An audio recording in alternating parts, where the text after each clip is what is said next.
La création reprend au théâtre de la Guimbarde. La petite salle de la Guimbarde résonne à nouveau des idées qui se partagent. Deux comédiennes sont assises au sol sur le plateau, l'espace de création.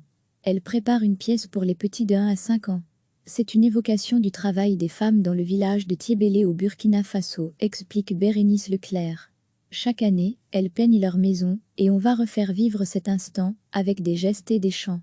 Ça fait du bien de retrouver les autres et le plateau. Nadège Ouedraogo confirme que ce confinement, qui nous est tombé dessus tout d'un coup, a été dur. Du jour au lendemain, quitter la scène et le public, ce n'est pas évident. La répétition reprend, et les deux comédiennes travaillent, le chant qui accompagnera le spectacle. Deux voix s'harmonisent accompagnées d'un kindi, une harpe africaine. L'annulation de notre festival s'est faite, la mort dans l'âme. Gaëtane Reginsté observe la scène avec le sourire. J'ai la patate, lance-t-elle. Le plaisir de voir les projets reprendre vie. Le coup dur pour cette compagnie, ça a été l'annulation du festival Pépite à Charleroi. Rien que sur mai et juin, nous avons dû annuler 133 représentations. C'est énorme. C'est tout notre festival qui a été annihilé. Nous sommes une compagnie, et nous donnons des spectacles un peu partout, mais en mai-juin c'est devenu notre rendez-vous devant le public Carolo.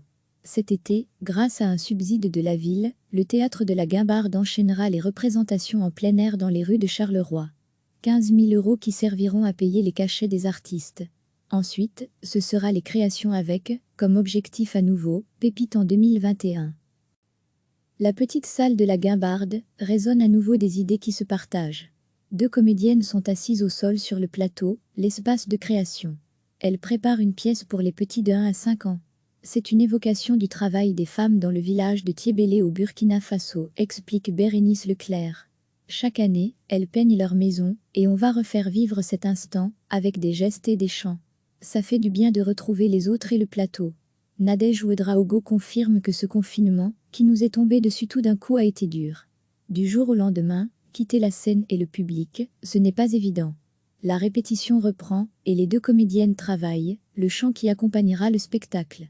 Deux voix s'harmonisent accompagnées d'un kindi, une harpe africaine. L'annulation de notre festival s'est faite, la mort dans l'âme. Gaëtane Reginsté observe la scène avec le sourire. J'ai la patate, lance-t-elle. Le plaisir de voir les projets reprendre vie. Le coup dur pour cette compagnie, ça a été l'annulation du festival Pépite à Charleroi. Rien que sur mai et juin, nous avons dû annuler 133 représentations. C'est énorme. C'est tout notre festival qui a été annihilé. Nous sommes une compagnie, et nous donnons des spectacles un peu partout, mais en mai-juin c'est devenu notre rendez-vous devant le public Carolo. Cet été, grâce à un subside de la ville, le théâtre de la Guimbarde enchaînera les représentations en plein air dans les rues de Charleroi. 15 000 € qui serviront à payer les cachets des artistes. Ensuite, ce sera les créations avec, comme objectif à nouveau, Pépite en 2021. Cliquez sur s'abonner pour recevoir les dernières nouvelles.